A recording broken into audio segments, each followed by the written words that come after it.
Under-19 మహిళల T20 ప్రపంచ cup ఫైనల్లో టీమిండియా ఘన విజయం సాధించింది. మహిళా క్రికెట్ జట్టులో అద్భుత ప్రతిభ కనబరిచి భద్రాచలానికి చెందిన గొంగడి త్రిషకు ఎమ్మెల్యే తెల్లం వెంకట్రావు శుభాకాంక్షలు తెలిపారు.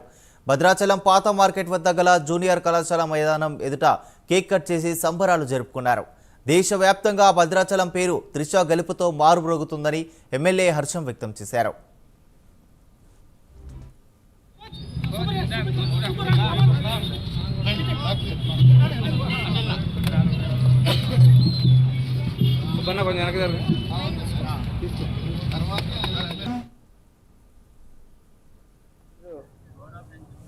మన ఆడబిడ్డ, మన భద్రాచలం ముద్దు బిడ్డ గొంగడి త్రిష రామరెడ్డి గారి సుపుత్రిక ఈరోజు మన భద్రాచలంకి ఒక వెన్న తెచ్చారు.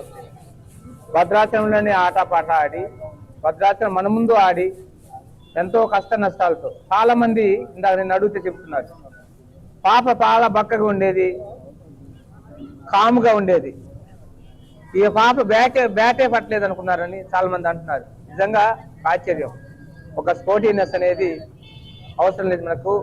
ఆ స్పోర్టీనెస్ ఎనర్జీ ఈరోజు మన రామరెడ్డి గారికి, మరి గొంగడి సునీత గారికి, వారి ఫ్యామిలీ అందరికీ మనం ఈరోజు వారందరికీ శుభాకాంక్షలు తెలుపుకుంటూ, మన భద్రాచలం ప్రజలందరి పట్టణవాసులందరికీ, నా నియోజకవర్గ నియోజకవర్గ ప్రజలందరికీ చూడండి, మన భద్రాచలంలో వెన్నుంది, మన భద్రాచలంలో ఆనిముత్యం ఉందని చెప్పుకోవాలని ఈరోజు ఆవిడ పేరు మీద ఈరోజు మన వరల్డ్ కప్ లోని అండర్-19లో ఆడి ఈరోజు మలేషియాలో ఆడిన దాంట్లో మనకు ఇండియాకి తెలంగాణకి వెన్న తెచ్చిన ఈ పాపకి ఈరోజు క్రికెట్ ఈరోజు నెగ్గటంలో అండర్-19 వరల్డ్ కప్ నెగ్గటే దాంట్లో ఫస్ట్ పాత్ర వహించిన ప్రభుత్వ జూనియర్ కళాశాల క్రీడా మైదానంలో ఈరోజు గొంగడి త్రిష సాధించినటువంటి అపూర్వమైనటువంటి విజయం భారత జట్టు ప్రపంచ కప్ను గెలుచుకోవడం.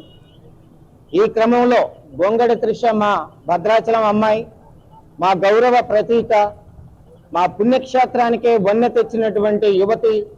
ఆ అమ్మాయిని, మా ఊరమ్మాయిని ఘనంగా సన్మానించాలని, అభినందించాలని, ఆ అమ్మాయికి రాబోయేటువంటి రోజుల్లో కూడా ఇంకా భారత జట్టుకు ఆడటం, ఆ తర్వాత క్యాప్టెన్సీ చేయటం, మళ్ళీ ఇంకా అనేక రకాలైనటువంటి సక్సెస్ ఆ అమ్మాయి సాధించాలని మనసారా కోరుకుంటూ మా Bhadrachalam Nehru cup cricket organising committee మరియు పట్టణంలో ఉన్నటువంటి అన్ని వర్గాల ప్రజలు, పెద్దలు, రాజకీయ నాయకులు, ప్రముఖులు అందరి సమక్షంలో ఈరోజు భారీగా కేక్ కట్ చేసి మేమంతా కూడా హర్షాతిరేకాలు వ్యక్తం చేస్తున్నాం.